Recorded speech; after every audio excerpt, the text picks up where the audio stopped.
Well, this week marks 10 years since the devastating West Texas fertilizer explosion. Yeah, the powerful blast could be felt from hundreds of miles away, taking the lives of 15 people and destroying hundreds of buildings in the small Central Texas farming community.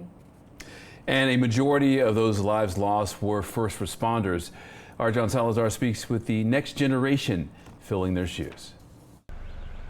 The April 17th, 2013 massive West Fertilizer plant explosion killed 15 people.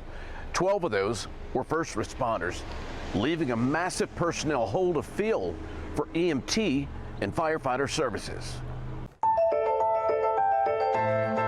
Garrett Upmore playfully explains rigors of a first responder. When it's 3, 4 in the morning and you've been running all night, it does start to get a little old.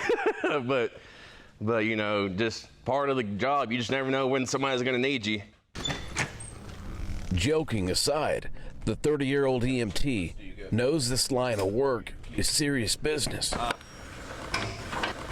We check every single piece of equipment. We check, make sure we have, everything to help somebody breathe, stop bleeding, whatever the case may be. Because for volunteer first responders, no one ever knows when duty will call. Which was the case 10 years ago on April 17th.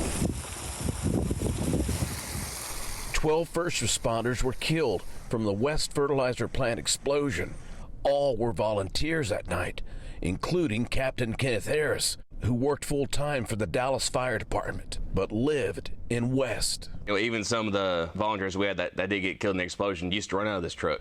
At the time of the explosion and just 2 years out of high school, Upmore was in the process to become an EMT. That evening was the final class doing EMS course at that time. And I was going to be doing the following class. Because of the tragedy, West EMT classes were on hold for 3 years, and in May 2016, he finished his EMT certification. After, the explosion happened, seeing everybody helping each other just kind of made me want to help even more. In fact, public service runs in the blood around here. It's my mom and dad, when they were married, they joined West EMS. We recently got his sister last year to take the class. It's kind of a family deal, and that's the way West Ambulance has always been. Tom Merrick is the director of operations for West EMS. He's one of only 2 full-timers among 18 volunteers. Most of the people here have been raised to help the neighbor, and that's the way we've always been.